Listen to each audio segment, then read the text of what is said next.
الرحمن الرحيم.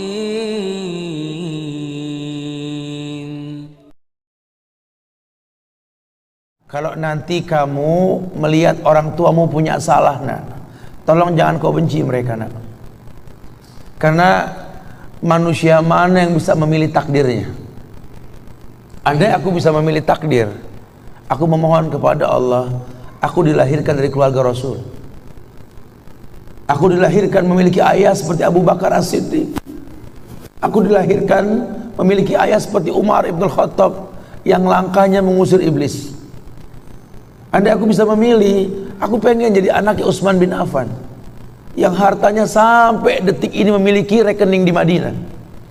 Aku pengen punya ayah seperti Ali bin Abi Thalib yang berperang melawan musuh tak pernah kalah, tapi tidak emosi ketika memainkan pedangnya. Aku pengen. Cuma Allah berkehendak lain. Dialah orang tuaku, dialah ayahku, dialah ibuku. Saya gak bisa milih takdir. Ayahku bukan Islam, ayahku bukan orang baik, ayahku lelaki yang temperamental, ayahku lelaki yang pernah menzalimi ibuku, ayahku orang yang banyak salah, ayahku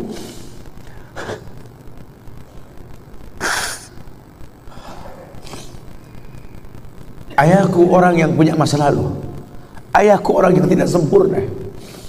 Tapi demi Allah, dialah benda berharga yang pernah Allah berikan pada hidupku. Kau tak bisa memilih takdir. Kau benci dengan ayahmu yang kafir. Ibrahim alaihissalam pernah merasakan itu. Kau sedih memiliki ayah yang memusuhi Rasul. Demi Allah, Mughirah bin Abi Jahal pun kecewa mendengar ayahnya membenci Rasulullah sallallahu alaihi wasallam.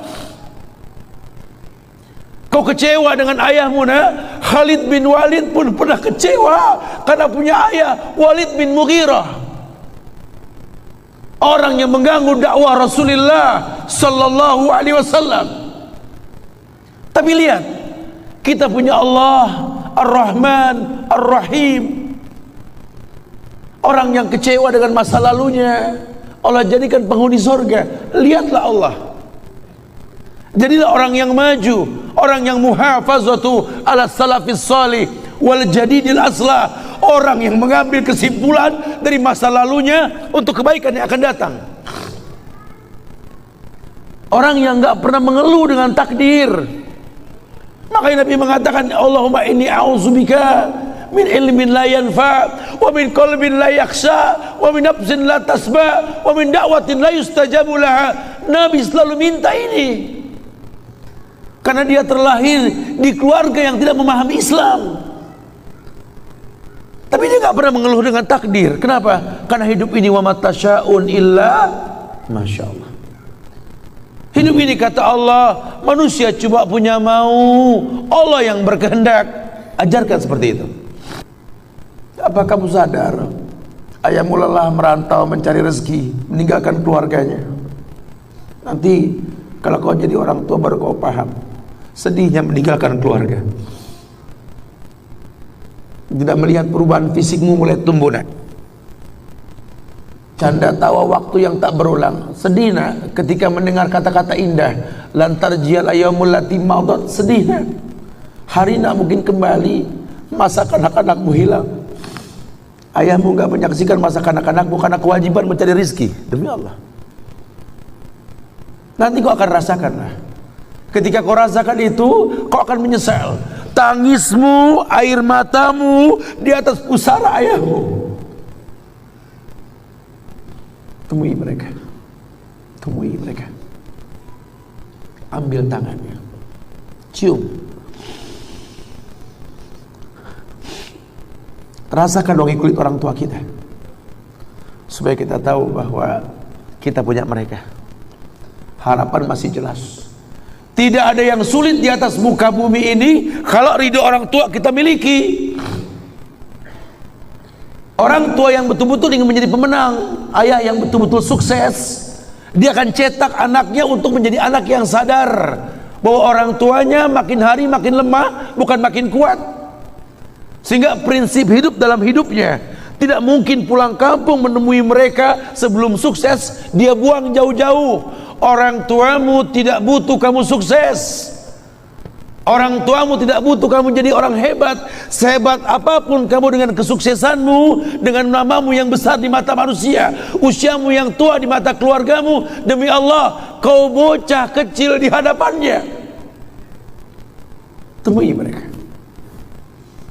tidurlah di pahanya, mintalah dibalur dengan doa seperti kita masih kecil dulu. Tangan mereka gemetar menanti kita untuk mengusap kepala kita. Ya Allah, si sulung ayah, si bungsu ayah, bukan si bungsu yang dulu digendong di pundak. Cepat sekali masa, nak. Kutimang kau dulu, nak. Badanmu memanjang, tak bisa kutimang. Kau gendong kau seperti ini, nak. Makin panjang badanmu, tak mungkin digendong. Ku gandeng kau, nak. Badanmu mulai meninggi, menyusul ayahmu, nak. Tak bisa ayah gandeng lagi, ayah rangkul di pundakmu, nak. Lama kelamaan kau makin tinggi, ayah yang kau rangkul, nak, di pundak ayah. Lama kelamaan kau makin kuat, ayahmu membungkuk, nak. Kau tuntun ayahmu, nak, anak kecil. Satu saat kau temui ayahmu sakit, kau angkat ayahmu seperti ayah mengangkat kamu dulu, nak. Satu saat pun kau akan memandikan ayah, nak. Kau wudukan ayah, kau basuh pundak ayah ketika ayah sudah terbujur kaku sebagai mayit. Tolong ketika kau basuh tangan ayah nanti, nak, sebagai mayit, ingat tangan yang dingin ini pernah menyentuh kepalamu, nak. Tangan yang kau pegang sekarang pernah menuntunmu pada jalan yang benar. Tolong, nak, ingat ketika kau basuh pundak ayahmu ini, nak.